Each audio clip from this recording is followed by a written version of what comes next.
Food safety dan foodborne illness. Ini adalah hal yang penting sekali untuk Anda tekankan ketika memulai bisnis kuliner. Tanpa kita tahu ilmu food safety dan foodborne illness, kita nggak akan pernah tahu apa jadinya perusahaan kita atau industri kita berkaitan dengan konsumen nantinya. So, what is food safety? Apa itu food safety? Dari kata dasarnya, food safety adalah keamanan pangan. Yang artinya kurang lebih begini, makanan yang dikonsumsi oleh manusia dan tidak menimbulkan resiko penyakit. Sehingga yang disebut dengan aman berarti tidak menyebabkan alergi, tidak menyebabkan kita menjadi sakit, tidak bahkan mungkin bisa menyebabkan kematian. Apapun yang dikonsumsi oleh manusia harus dijamin keamanan pangannya. Sehingga kita sebagai pelaku bisnis di food service harus menjamin bahwa makanan yang kita sajikan untuk para konsumen kita bebas dari resiko-resiko yang bisa menyebabkan manusia menjadi sakit. Sehingga di sini ada food safety management system, di mana ini adalah konsep ilmu atau konsep pengetahuan yang didasarkan pada penekanan terkait dengan sistem manajemen untuk menjamin produk makanan yang dikonsumsi bebas dari risiko bahaya tersebut.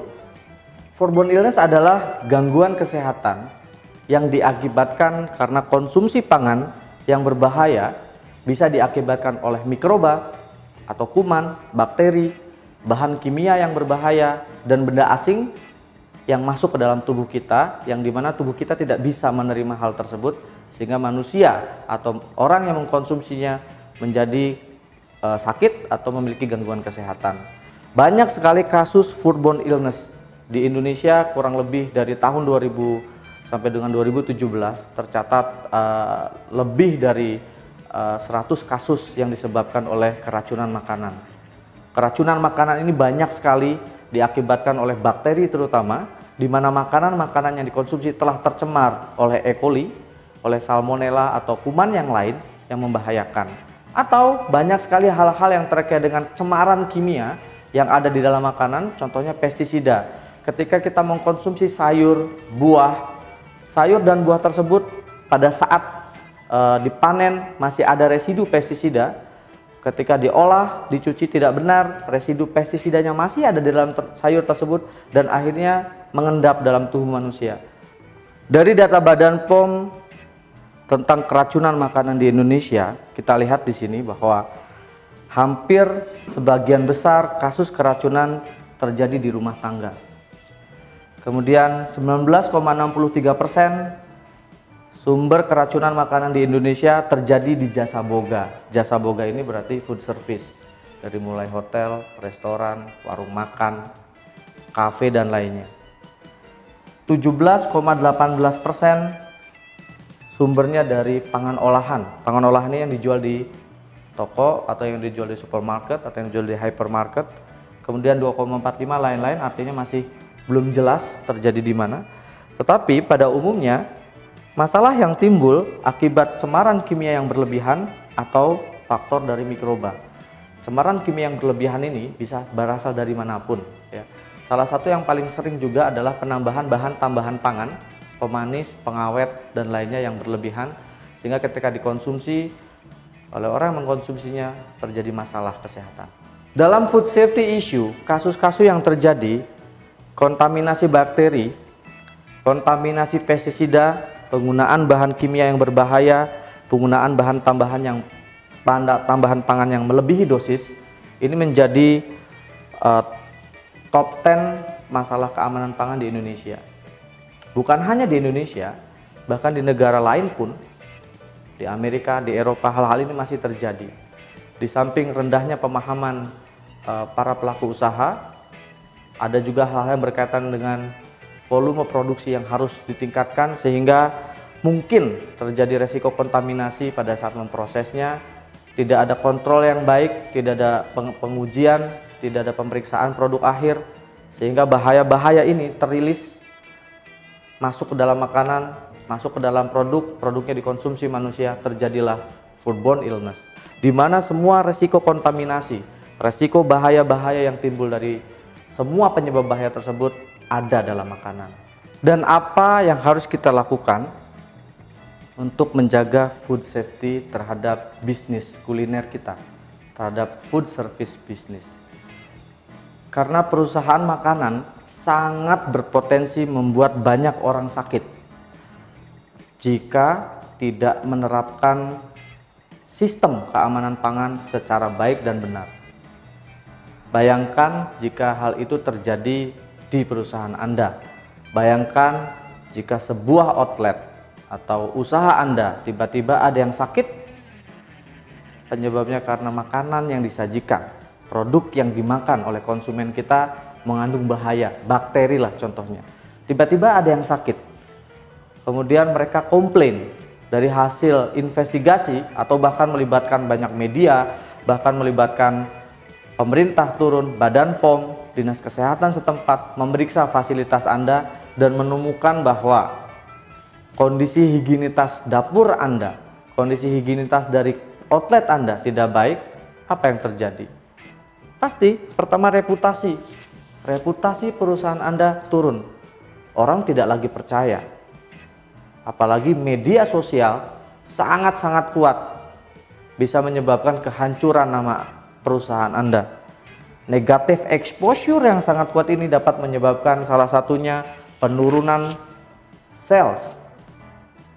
Terlebih jika hal tersebut sangat membahayakan, bisa masuk ke tuntutan pengadilan. Apa yang terjadi? Kehilangan momentum, kehilangan banyak kesempatan, kehilangan banyak uang, sehingga mencegah lebih baik daripada mengobati.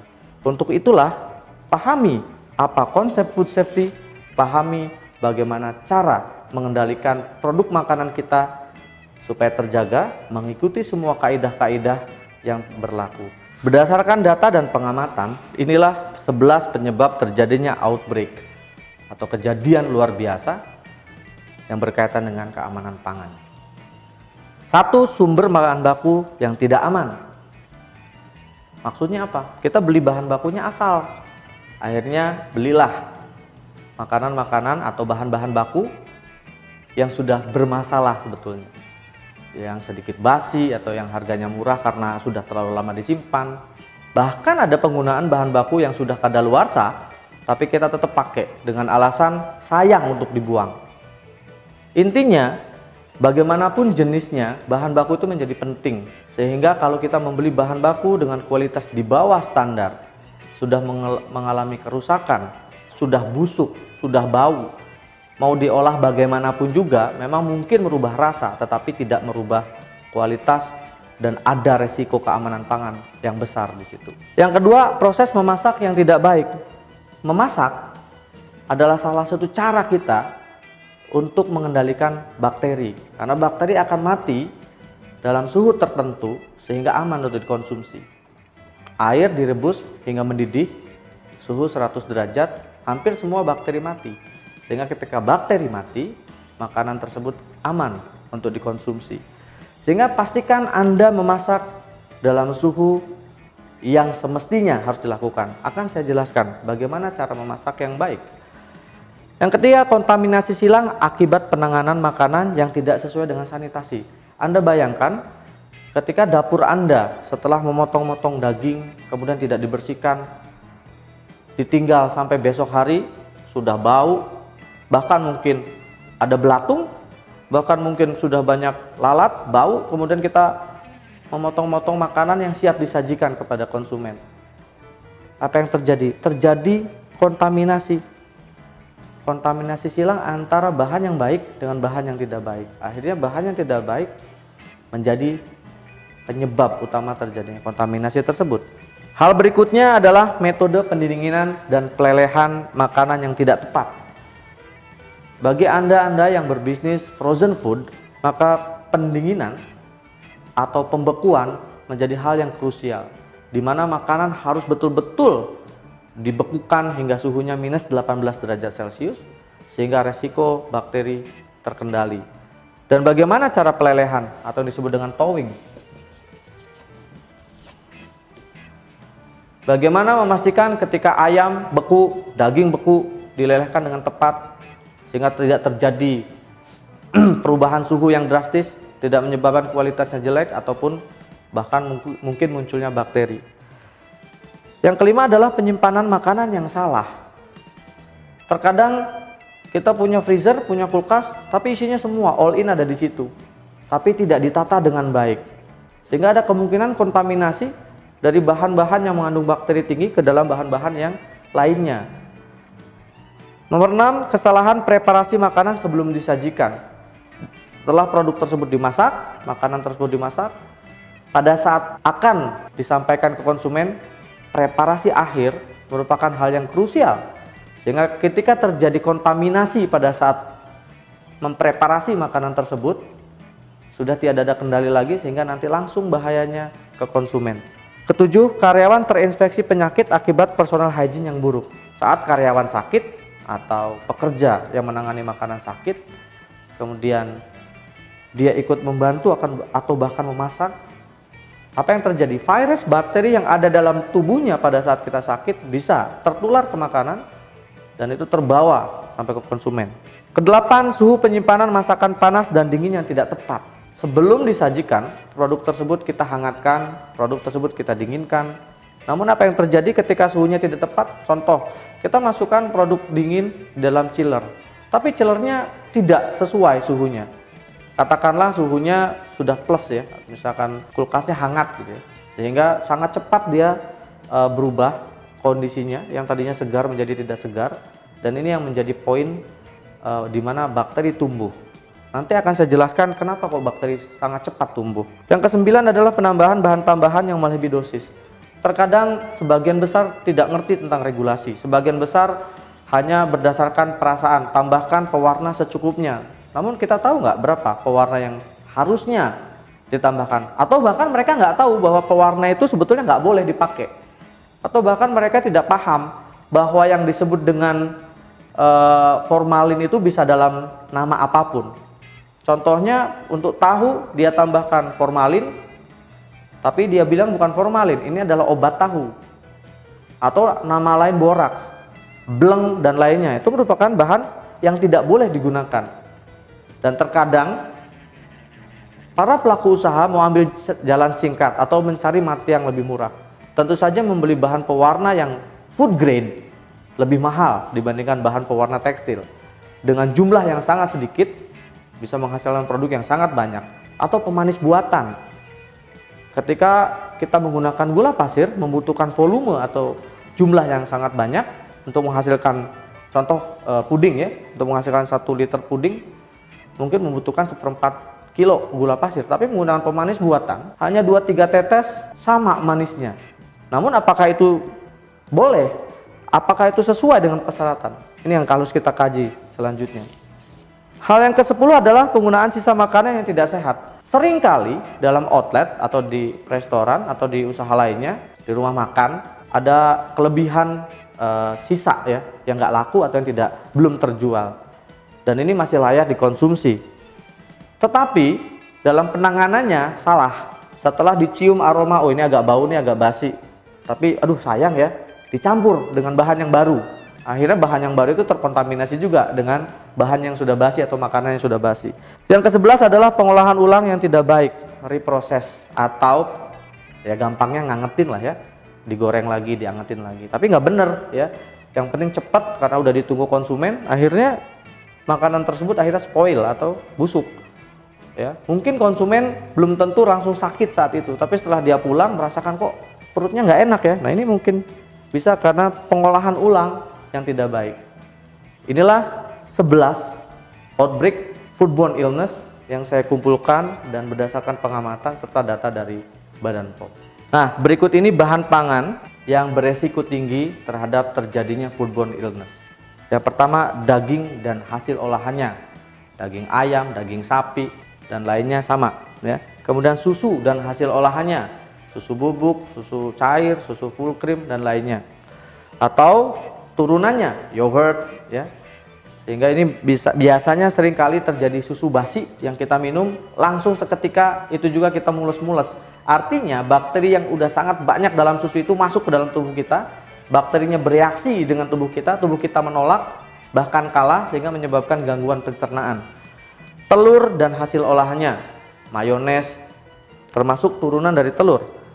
Ikan dan hasil olahannya, ikan, udang, cumi, kepiting dan lainnya, termasuk hasil turunannya adalah macam-macam ya, ada fish chip, fish finger atau nugget ikan, itu termasuk hasil olahan ikan atau berbahan ikan. Sayur dan hasil olahannya, terutama sayur yang memiliki karakteristik kadar air tinggi ya, contoh selada, toge dan lainnya, ini beresiko. Kemudian buah yang tidak asam, buah-buahan pada umumnya, dan santan, karena santan ini konten fatnya tinggi. Jadi bahan-bahan pangan inilah, jika Anda mengolah bahan-bahan pangan ini, tolong hati-hati, jaga kebersihan, jaga prosesnya terkendali, sehingga tidak menyebabkan terjadinya masalah di produk Anda.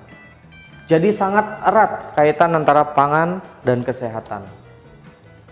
Apa yang kita makan, jika kita tidak hati-hati dalam mengkonsumsi makanan, akan menyebabkan masalah di kesehatan kita. Sehingga kalau makanan tidak diolah dengan benar dapat membahayakan kesehatan. Itu pula yang harus kita jaga sebagai pelaku usaha kuliner atau food service. Betul-betul harus hati-hati karena ini merupakan hal yang bisa menyebabkan kehancuran bisnis Anda. Bahan berbahaya di dalam makanan bisa menghasilkan keracunan bagi tubuh orang yang mengkonsumsinya. Sehingga dalam banyak kasus hal-hal seperti ini dijadikan sebagai prioritas. Ketika bisnis kita sudah growing, ketika revenue sudah sangat baik, ketika outlet kita sudah sangat banyak, pastikan bahwa pangan yang Anda produksi aman untuk dikonsumsi demi kelangsungan bisnis Anda. Jadi apa yang tadi disampaikan memang terkesan menakutkan, scary ya. Sehingga Anda mungkin berpikir, aduh ribet ya. Tapi jangan khawatir, dalam e-learning yang akan saya sampaikan nanti juga akan dijelaskan bagaimana cara-cara penanganan yang tepat terhadap bahan baku, cara-cara proses yang baik dan benar, cara-cara sanitasi yang benar, sehingga hal-hal yang tadi digambarkan tidak terjadi dalam bisnis kita. Silakan bagi teman-teman yang berminat selanjutnya, kita memiliki Telegram channel yang berisi video edukasi dan artikel-artikel update, dan dalam e-learning ini juga akan diberikan panduan terhadap basic food safety for food service industry. Jadi panduan bagaimana cara kita mengatasi hal tersebut. Kita tahu bahaya-bahaya yang sangat mungkin muncul sehingga menyebabkan bisnis kita terganggu atau bahkan mungkin hancur, sehingga ini bisa bermanfaat dijadikan sebagai acuan berikutnya. Jadi kesimpulannya, setelah kita bahas tentang food safety dan foodborne illness, banyak sekali resiko-resiko yang muncul akibat makanan yang tidak aman. Sehingga ke depan teman-teman perlu waspada untuk mendapatkan bahan baku yang baik, mengolah bahan baku tersebut dengan baik dan menyajikannya dengan baik. Sehingga resiko-resiko terkait foodborne illness bisa kita cegah, bisa kita reduksi. Sehingga bisnis kita sustain. Saya Syamsul Arifin. Thanks for watching my foodies class.